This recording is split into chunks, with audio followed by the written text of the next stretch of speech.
siang pagi-pagi ketika bangun didapatkannya wajahnya basah. فتتعجب من أين ينزل من فوق قطرات الماء، من أين يأتي هذا الماء في وجهه؟ في وجهه.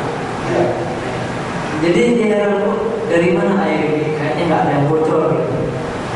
ثم في يوم من الأيام مثلت أنها نائمة، ليست نائمة ولكنها أغمضت عينها لكي ترى ما هذا، أين يأتي هذا الماء.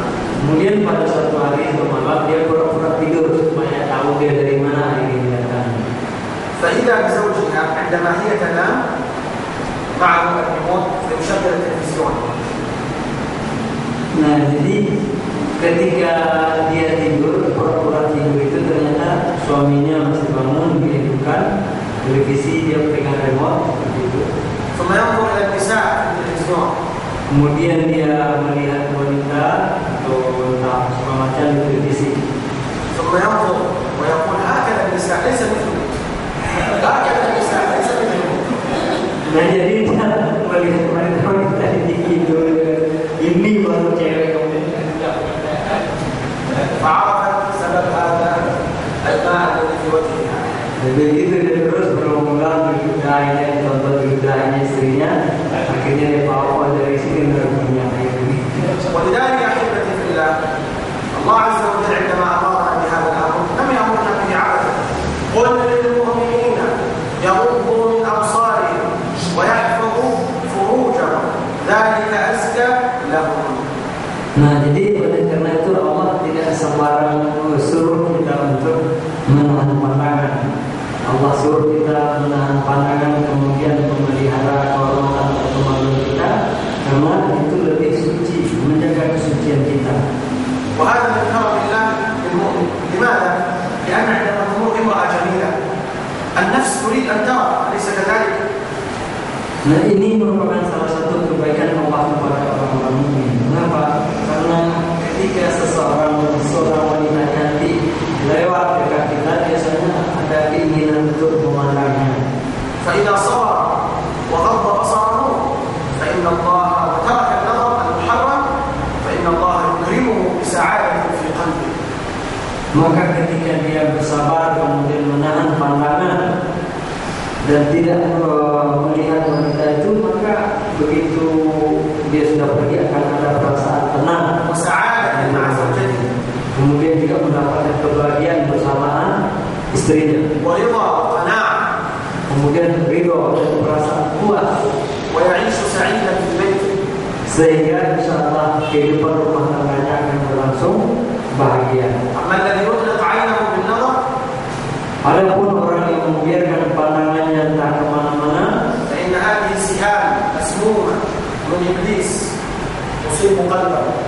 maka pandangan-pandangan itu sesungguhnya adalah panah beracun yang dilemparkan iblis ke dalam hatinya. Kemudian hatinya itu, kalbunya itu pun menjadi mati dan keras. Kita berdoa kepada Allah semoga hati kita atau kalbu kita disucikan oleh Allah Subhanahu wa taala. Idzan ahibati fillah yajib an nu'min bi jami' syara'i' al-Islam wa la nastathni minha shay'an. Oleh karena itu saudara-saudara saya yang dicintai, kita wajib untuk beriman dengan seluruh syariat yang telah diturunkan oleh Allah Subhanahu wa taala, tidak hanya sebagian-sebagiannya saja. Wa anna syari'at al-Islam salihatun fi kulli zaman wa fi kulli makan. Kita meyakini dan beriman bahwa syariat Islam itu cocok dan bisa dipakai di setiap tempat dan di setiap waktu. Wa aidan nu'min bi jami' asy-syara'i' allati nazalat 'ala jami' al-anbiya. Dan kita juga beriman dengan keberadaan syariat-syariat yang diturunkan oleh Allah kepada rasul-rasul yang lain. Lakin hada nu'min bihi bil ijmal, karena la na'rif tafasil asy-syara'i' allati nazalat 'ala al-anbiya. Tetapi keimanan kita kepada syariat Nabi-Nabi tersebut hanya sebatas keimanan yang umum, karena kita tidak tahu bagaimana rincian syariat yang diturunkan kepada mereka. Lakin nu'min anna Allah jalla wa 'ala qad ja'ala li kulli nabiyyin syari'ah kama qala Allah 'azza wa jalla li kullin ja'alna minhum syari'ah شريعة ومنهاجا.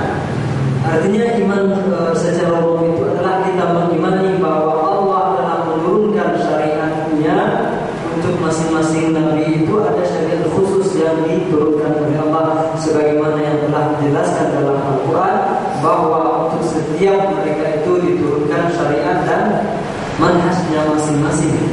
ثم قال الإمام البربهاري رحمه الله تبارك وتعالى واعلم أن الشراء والبيع ما بيع في أسواق المسلمين حلال. واعلم أن الشراء والبيع ما بيع في أسواق المسلمين فهو حلال. Kemudian Imam Al-Barbahari melanjutkan, kemudian ketahuilah bahwa jual beli apa-apa yang ada di pasar kaum muslimin itu hukumnya halal. يعني المقصود البيع الذي هو بالشروط المعروفة في كتب الفقه. Arti baik di sini, jual beli di sini adalah jual beli yang memenuhi kriteria dan persyaratan yang disebutkan dalam kitab-kitab fikih. يعني المقصود أن الإنسان إذا دخل سوق من أسواق المسلمين لا يأتي إليه الوسواس والشك يقول لعل هذا مسروق، لعل هذا مغتصب، لعل هذا يبيع ما لا يملك. أنت طالما في سوق للمسلمين فإن الذي يباع في ذلك السوق مطابق للبيع والشراء في كتب العلماء والفقه فهو حلال. Artinya begitu seseorang kita atau kita memasuki sebuah pasar dan pasar itu kita ketahui adalah pasar kaum muslimin, maka jangan sampai ada perasaan syak, ragu-ragu untuk membeli atau menjual atau beli barang-barang yang ada di sana. Jangan ada pertanyaan, jangan-jangan ini asli dia, jangan-jangan ini bukan milik dia sendiri. Tapi harus kita yakini ini adalah harta yang sah untuk diperjualbelikan selagi syarat dan rukun jual belinya terpenuhi. Itu sikap kita ketika memasuki pasar yang dimiliki oleh kaum muslimin. وهذا طبعا العلماء أفردوا له بابا من أبواب الفقه اسمه كتاب البيوع، يتكلمون فيه عن البيوع وشروط البيع والبيوع المحرمة والبيوع المنهي عنها. Tentang masalah ini, yaitu masalah jual beli, para ulama telah mengkhususkannya dalam bab tersendiri atau kitab sendiri disebut dengan kitab al-buyu' atau bab jual beli. Di situ dijelaskan segala sesuatunya dengan rinci, mana jual beli yang halal, yang sah, mana yang tidak sah, mana yang haram, mana yang tidak boleh diperjualbelikan. والإسلام كما قلت لكم قد بين وفصل كل ما يهمنا في ديننا ودنيانا. Islam sebagaimana kita katakan tadi, Islam selalu menjelaskan dengan rinci segala sesuatu yang berkaitan dengan kehidupan kita dan agama kita, sesuai yang penting bagi kita dalam urusan agama maupun urusan kehidupan dunia ini dijelaskan dalam agama kita Islam. ولذلك الأصل في البيوع أنها حلال وأحل الله البيع وحرم الربا. Nah, oleh karena itu juga hukum asal dari jual beli itu adalah halal, sebagaimana yang dibacakan tadi firman Allah, Allah telah menghalalkan إلا البيع beli dan mengharamkan riba. إلا البيع الذي دخل فيه أو اختل شرطه أو كان غرضا أو كان جهلا أو كان غشا، كل هذا يخرج من هذه القاعدة. Kecuali jual beli yang tidak memenuhi syarat, atau jual beli yang mengandung unsur penipuan, jual beli yang merugikan salah satu pihak, inilah yang dilarang dalam agama Islam. ولذلك النبي صلى الله عليه وسلم بين لنا هذا الأمر في الحديث الذي رواه الإمام البخاري قال البيعان بالخيار ما لم يتفرقا فإن صدقا وبينا بورك لهما في بيعهما. Inilah yang telah dijelaskan Imam Al-Bukhari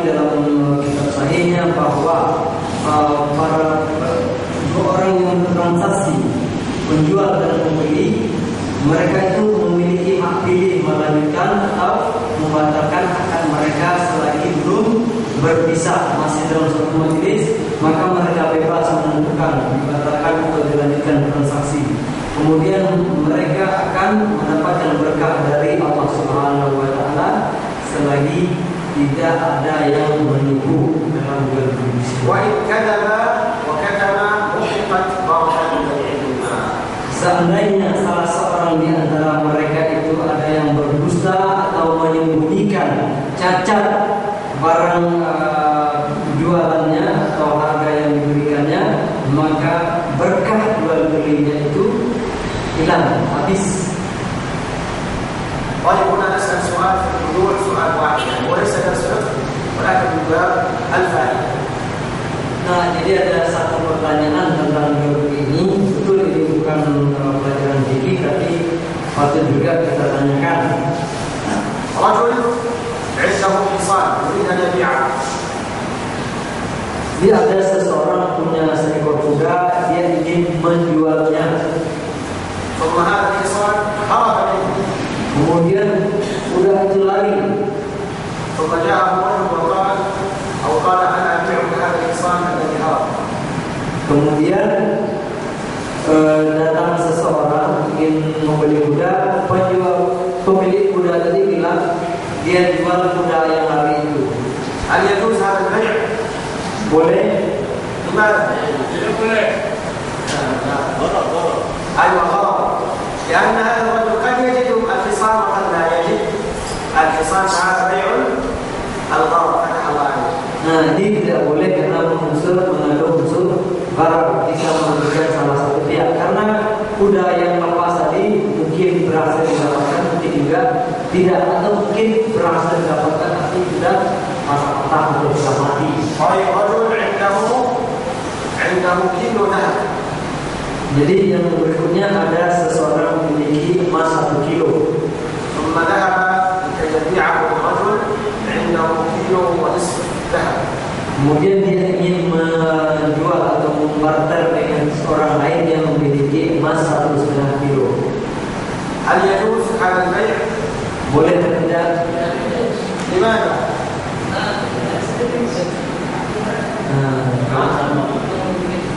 Karena mana yusir ahad tarfain. لماذا؟ Yasar minhu ahad tarfain. لا نعم لا ليس هذا رجل عنده ذهب كيلو، هذا رجل عنده ذهب كيلو ونصف، لكن لماذا حرام؟ يريد اسم هذا النوع من انواع البيوع. Nah, ini namanya transaksi seperti ini apa? مثال اخر. Dia nama transaksinya? يدخل في أي باب؟ Babnya apa? 1 kilo emas yang 1,5 kilo emas. مثل هذا ربا. ربا. نعم ربا. ربا ماذا؟ ربا ماذا؟ ربا. ربا. ربا الفضل. ربا الفضل.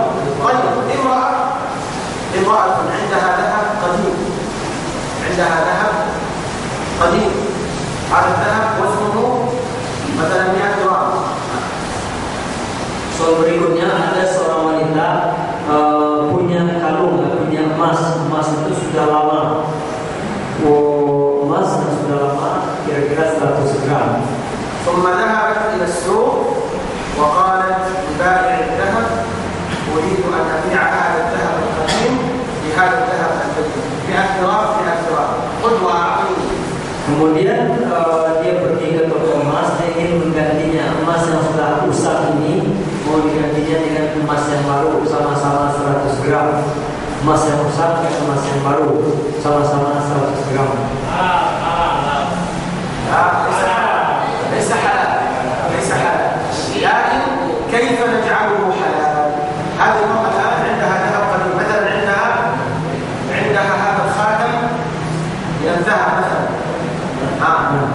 ذهبت إلى السوق وتريد أن تبدله بخاتم جديد، هذا مثلا وزنه مثلا 10 جرام، وتريد ذهبا 10 جرام، كيف يكون حلال؟ إذا هي تعطيه هذا الخاتم ثم تأخذ خاتم جديد، هذا ربا. الذهب لا إذا كان متساويين لا بأس بذلك. أما إذا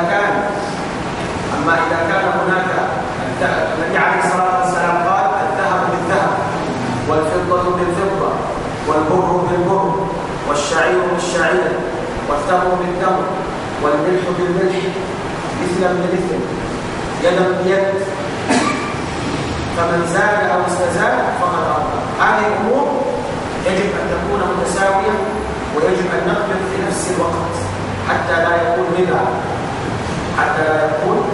ربا.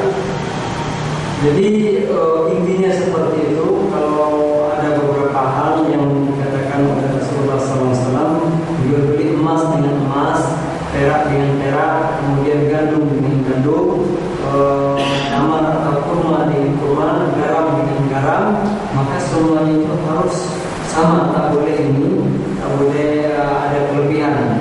Ya, kadarnya harus sama, kemudian harus cash. Nah, kemudian siapa yang menambahkan, misalnya ini lebih banyak daripada ini, maka berarti dia sudah melakukan perbuatan riba. Jadi seperti tadi juga harus sama, jangan sampai ada lebih kurang kadarnya. Dan hadis ma'ah ma'ah khadam qadim wasfuhu 100 gram turid an tubaddilahu bidahabin wasfuhu 120 gram. Sekarang lagi wanita ini punya cincin 100 gram. Dia ingin menggantinya dengan cincin yang 120 gram. Kaifa naj'aluhu halal? Gimana supaya halal ini? Gimana caranya? Yazid. لا كيف نجعله حلال؟ إذا زادت النقود لا يجوز. النبي نعم، هي تبيع خاتمها ثم تأخذ المال ثم تشتري الآخر وهذا يكون حلال. Jadi gitu, hilangnya kita jualnya ini dulu, kemudian setelah dapat uangnya dibelikan cincin yang baru tersebut. هذا بعض العلماء طبعا العلماء فصلوا وبينوا ووضعوا في كتب الحديث كتاب البيوع، كتب الفقه كتاب البيوع، حتى يكون المسلمون في بيعهم وشرائهم بيعهم صحيح وشرائهم صحيح ولا يدخل في الحرام. Jadi persoalan ini dijelaskan dan dijabarkan oleh ulama panjang lebar, baik dalam kitab-kitab fikih maupun kitab-kitab hadis tentang masalah jual beli atau baik. ولعلنا نقف عند هذا القدر. أسأل الله عز وجل أن يرزقنا وإياكم علما نافعا وعملا صالحا. Kiranya cukup sampai di sini dulu kita ulas kitab beberapa hari ini. Insyaallah kita lanjutkan pada kesempatan berikutnya. Kita berdoa kepada Allah semoga dianugerahkan oleh Allah yang bermanfaat.